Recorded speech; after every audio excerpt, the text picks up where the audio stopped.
Sveiki, brangus draugai, žiūrovai, klausytojai. Su jumis kanalas Uždraustas Ragelskis ir aš. Šiandien tą progą, kad mes vis dar matomės, noriu su jumis pakalbėti apie kraupes realijas, apie skaičiukus, apie tai, ką galima pačiupinti ir pasverti, kalbant apie mūsų kryptį į susinaikinimą. Tai yra vėl keičiant pas mus vyriausybę, vėl vyriausybė prisiekinėja savo šventą pareigą kovoti su Rusija, nugalėti Rusiją, sunaikinti Rusiją ir taip toliau. Na, bet tam, kad suprasti mastelius situacijos, labai sveika yra palyginti, ką mes realiai galime, kas mes tokie esam tokioje, šioje žemėje, šioje Baltijos pakrantėje. Ir palyginimui pasinaudokime šiuo metu vykstančią akciją, kurią Rusija būtent vasarą pradėjo jau nuosekliai specialiosios karinės operacijos fronte. Aš jums ten pasakojau ir apie bombas, kuriomis mus naikins, ir apie naujus dronus pasakojau, bet dabar kuo užsiėmė Rusija? Rusija užsiėmė benzino kolonėlių, degalų kolonėlių naikinimu Ukrainos zonoje, kuri yra artima frontui. Artima tai labai sąlyginai, taip pat 50 km nuo fronto linijos, tai yra mirties zona, tenai skraido viskas. Ten kas gyvena 50 km nuo fronto linijos, kas tenai juda, kas tenai slepiasi, kas ten kokią nors veiklą užsiima, jie gyvena praktiškai tokioje rizikoje, kad bet kuriuo metu gali žūti. Realiai. Ir plačioji fronto linija galima vadinti 250-300 km. Tai yra tas atstumas, kurį ramiai įveikia šitie nedideli dronai, skirti masiniam taikinių naikinimui. Tokiu atstumu naikinti kažkokius taikinius nereikia raketų, užtenka dronų, ir jeigu kažką smarkiau, tokius rimtesnius taikinius bombarduoti, tai tada pakeliami lėktuvai, kurie paleidžia kabus ir fabus, tai yra klasikinės bombos su pritaisytais sparneliais ir valdymo moduliu, dėl ko jos gali nuskristi iki 90 km paprastuoju būdu paleistos, o šitą su reaktyviniu varikliu dar tokį sugalvojo bombasą primontuoti prie bombų, jos tada jau vėlgi lekia tenai virš 200 km.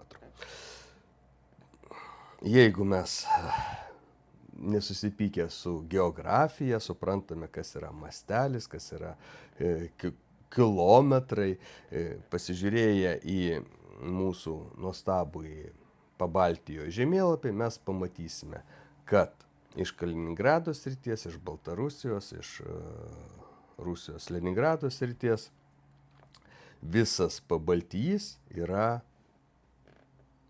mažiau negu 300 km. Nėra tokios zonos Pabaltyje, kuri būtų išsikišusi nuo Rusijos, Baltarusijos federacijų teritorijų toliau negu 300 km. Tai yra mes jau geografiškai a priori, dabartinėmis technologinėmis karo sąlygomis esame visi faktiškai kiaurai dronais prašaudomoje šitoje zonoje gyvename. O kai kurie svarbus miestai, tokie kaip Vilnius, Klaipėda, Daugpilis, Tartu, Narva. Narva tai iš viso ten pasienio miestas. Vat mes esame mirties zonoje. Ten, kur tūkstančiais gali atlėkti tie rankomis garažuose ir masiniu būdu gamyklose surinkinėjami dronai, nešantis nedidelį sprogmenį, bet valdomi arba tiesiogiai operatoriaus per pultelį, taip sakant,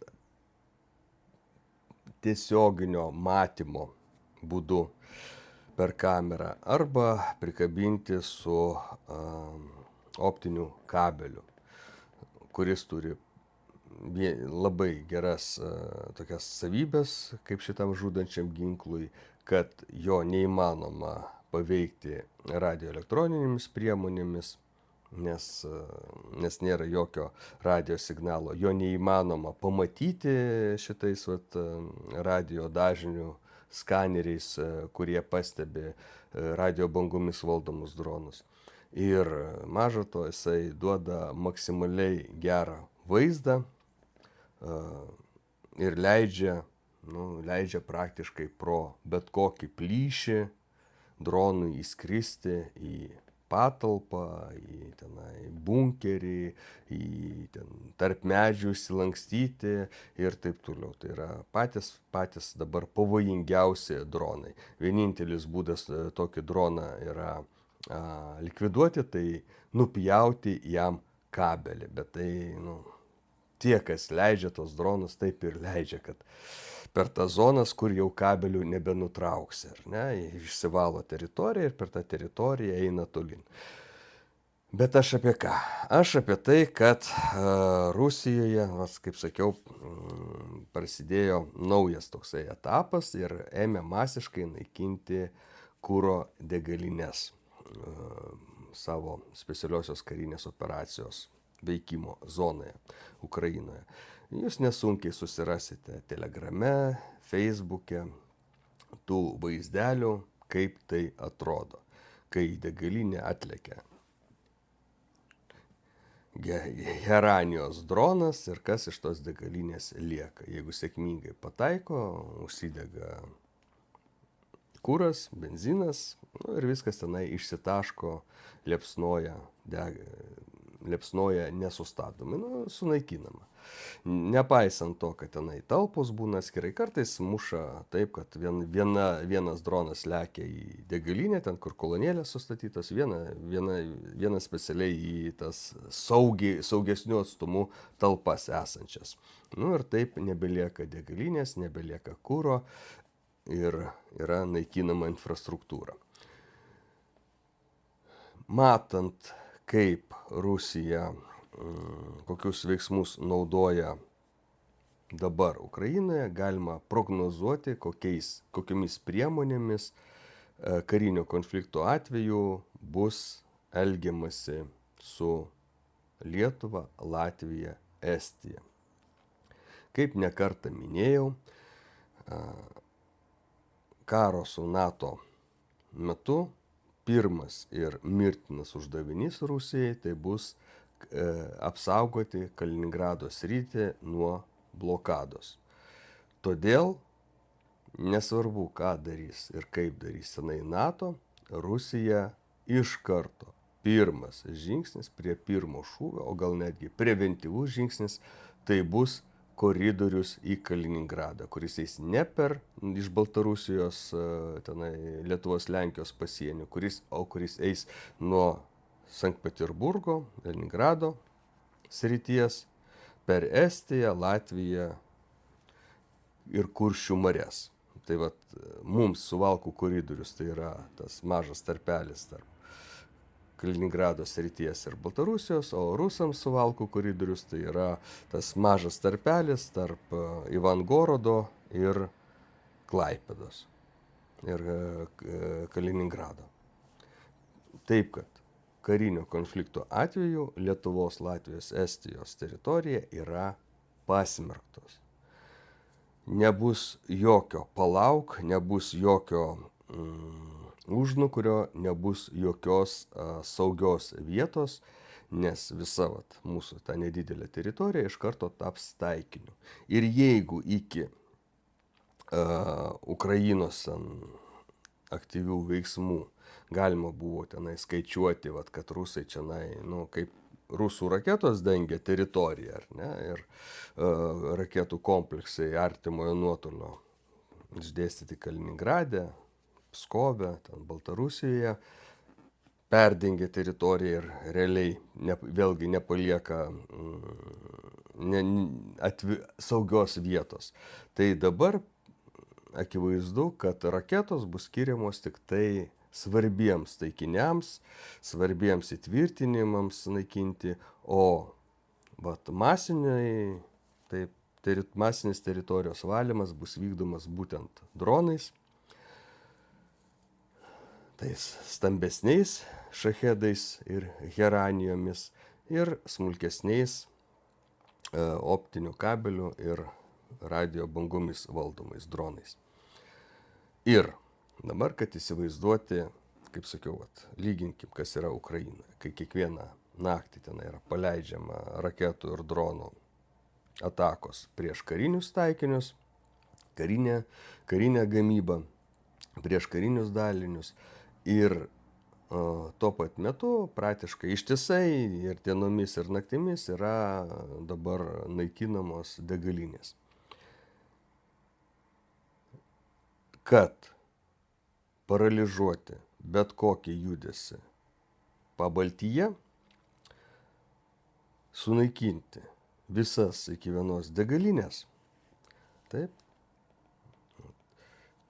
reikia žinoti, kiek tų degalinių yra ir kokie yra pajėgumai tų naikinimo priemonių. Degalinių Lietuvoje yra truputį mažiau negu 750 viso labo. Vilniuje 118. Latvijoje degalinių yra 686, nėra 700. Estijoje 517. Viso labo. Per visą Pabaltijį yra, suapvalinkim į didesnę pusę, 2000 degalinių. Tai yra visas tinklas, ant kurio laikosi mūsų galimybės judėti.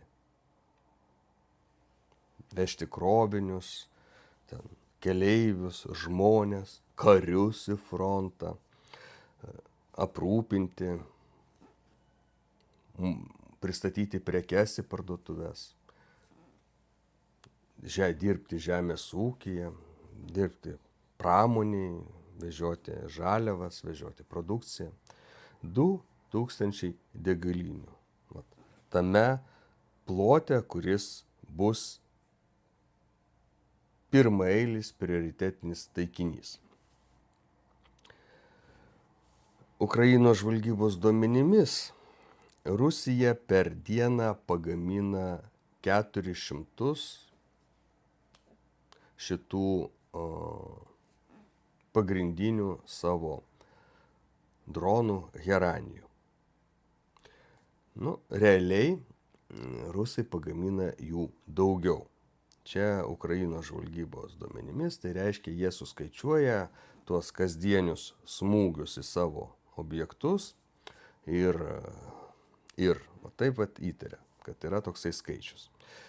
Realiai rusai pagamina apie 1000, o gal ir daugiau heranijos tipo dronų. Tai yra tie dronai, kurie atitinka nedidelę raketą savo griaunamuoju poveikiu. Jeigu optinių kabelių valdomi dronai ir radio bangomis valdomi dronai neša nedidelį sprogmenį, prilyginstantį patrankos sviediniui, tai geranijos jau lekia su nuo 40 kg sprogmenių iki 90 kg naujesni modeliai. Na, kaip sakiau, tai viena geranija ištaško degalinę. Tam, kad garantuotai sunaikinti jau ten nei degalinės, nei kuro talpų nebeliktų, galime skaičiuoti, kad vidutiniškai vienai degaliniai taip mirtinai likviduoti reikia 2 dronų. Tai imkime labai mažą skaičių, kad rusai pagamina per parą 500 geranijų. Tai ištaškyti 2000 degalinių geranijomis jiems reiktų 4 paros dronų gamybos, kad po vieną smūgį ir dar 4, kad po antrą smūgį. Na, grubiai tariant, savaitę gaminti dronus, jų niekur nepanaudoti ir tai bus kiekvienai Lietuvos, Latvijos, Estijos degaliniai po 2 dronus.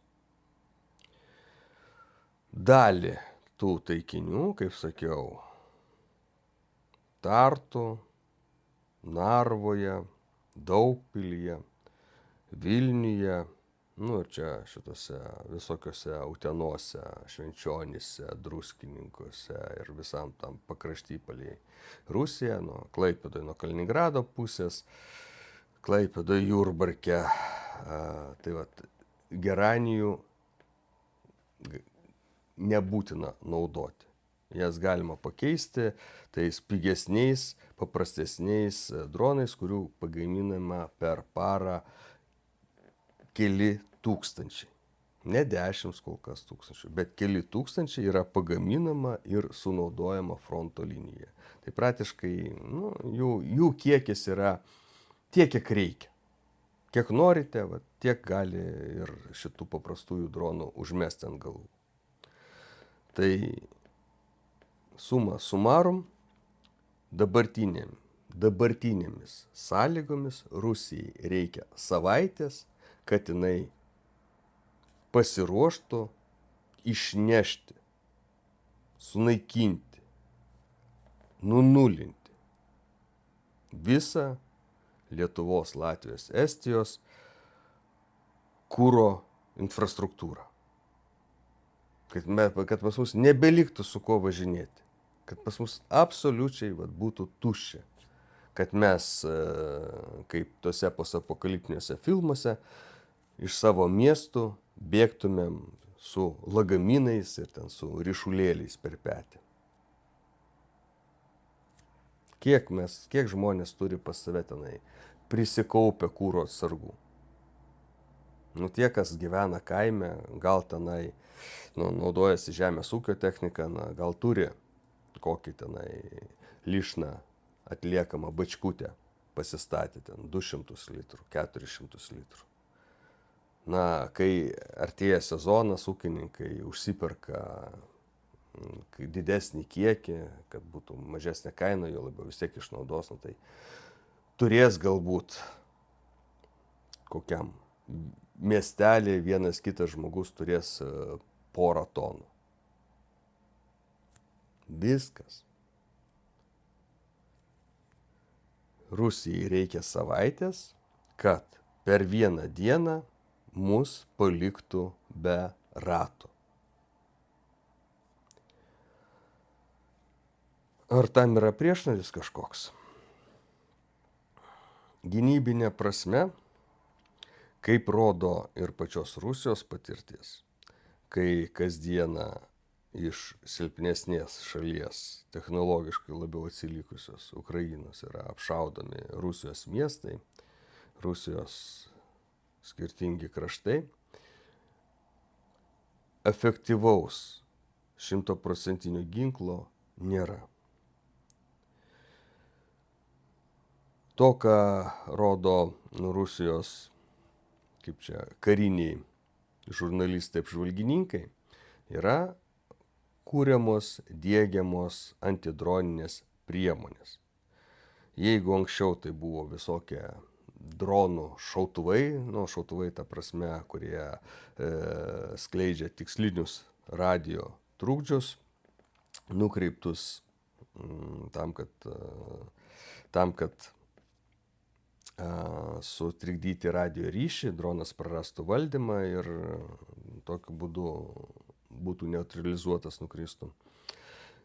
Jie veikia tik tai prieš šitos radio bangomis valdomus dronus ir tai tenai, kur yra tokios sistemos radio trikdžių. O prieš optinius kabelių valdomus dronus, jau sakiau, galimybė yra viena – nupjauti jiems tą kabelį, kurie jau ten tose mūšio teritorijose tiesiog kaip voratinklio tinklas ima dengti teritorijas. Šaudyti tos dronus galima, bet tam, kad juos šaudyti, sėkmingai šaudyti, net su šratiniu šautuvu, medžiokliniu šautuvu, tam visų pirma reikia, kad būtų masiškai ginkluoti, praktiškai, kad kiekvienas žmogus turėtų ginklą ir galėtų, pamatęs lekiantį droną, pradėti jį šaudyti. Antra, tam reikia tinkamo pasiruošimo. Nes vėlgi, kaip galite pasižiūrėti socialiniuose tinkluose, vaizdelių, kaip dronais yra sėkmingai, kaip kareiviams mūšio lauke sudėtinga yra šaudant, numušti droną, lekiantį jį. Tokių vaizdelių yra pilna.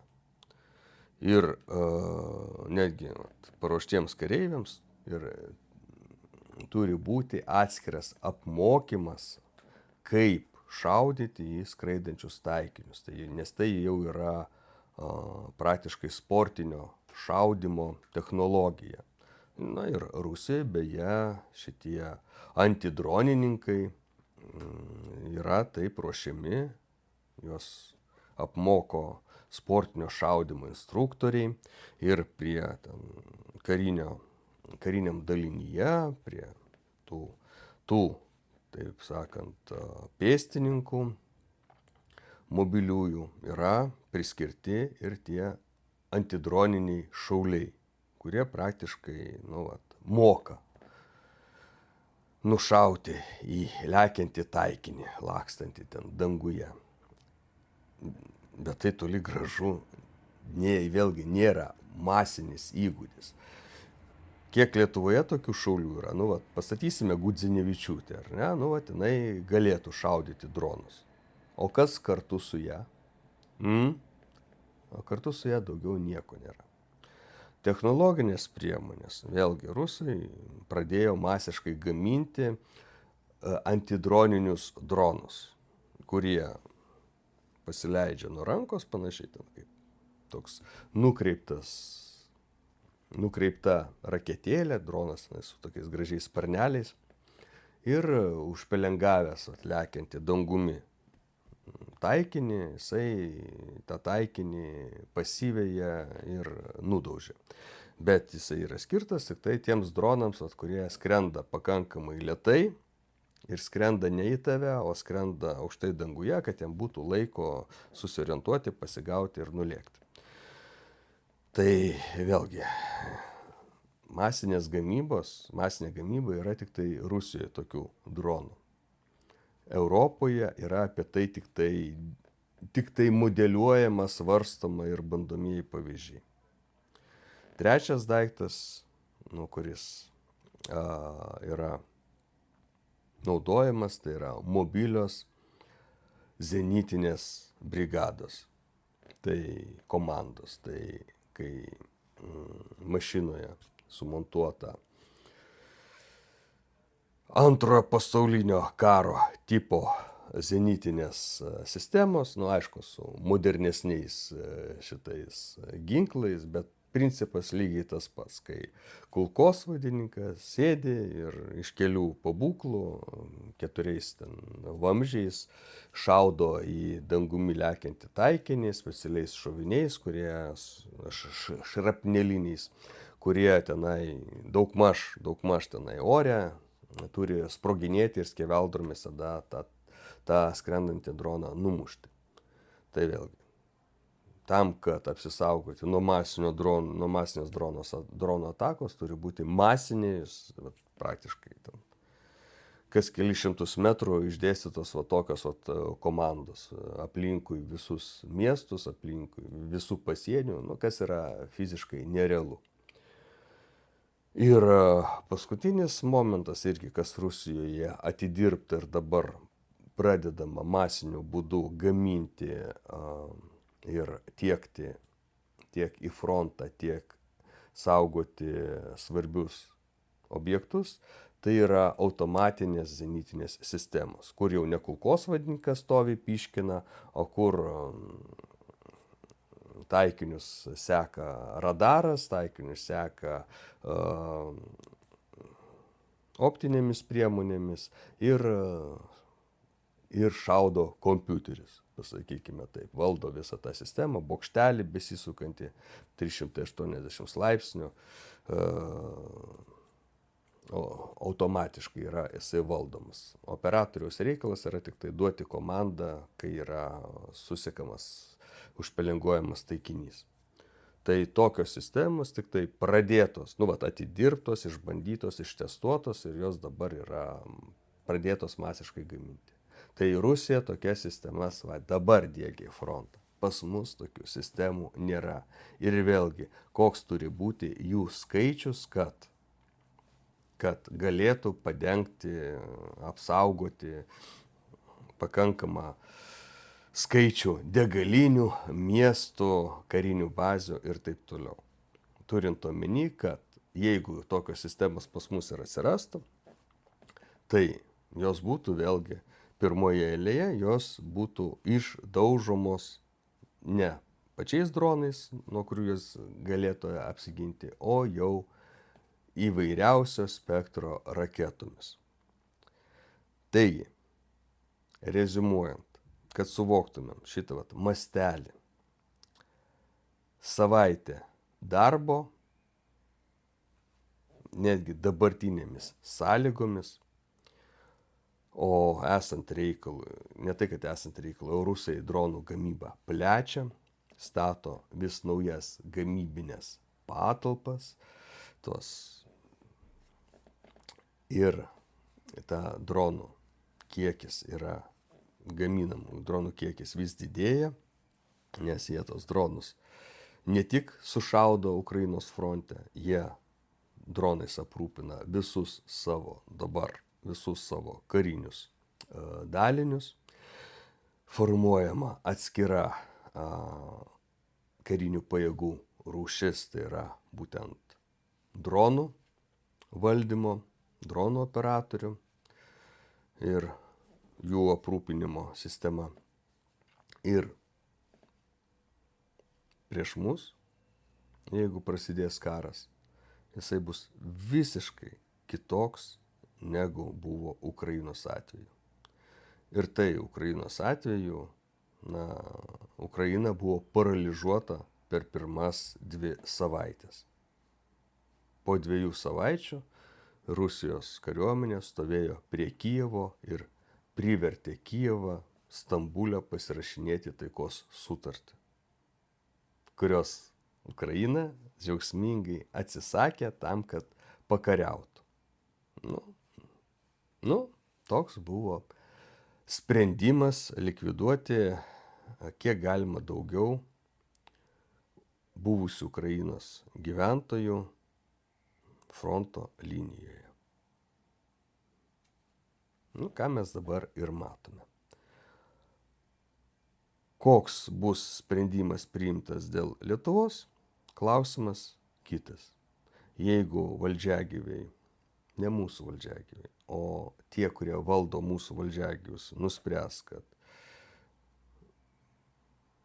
šita teritorija turi tapti tuščia, o lietuviai, Latvijai, estai turi būti nušluoti nuo žemės paviršiaus ir turi jų nebelikti fiziškai, tai tuomet bus duota komanda mums pradėti karą su Rusija, automatiškai Rusija turės bus priversta, nelaukdama kažkokių rimtesnių pasiekmių, tarkim, kad čia mes smogtumėm kokiai Astravo atominiai elektriniai, kad smogtumėm Kaliningradui, kad smogtumėm Sankt Peterburgui, Rusija bus priversta likviduoti jai gresiantį pavojų. Su atitinkomis pasiekmėmis mums. Pasiekmėmis. Ir kaip, aš bandau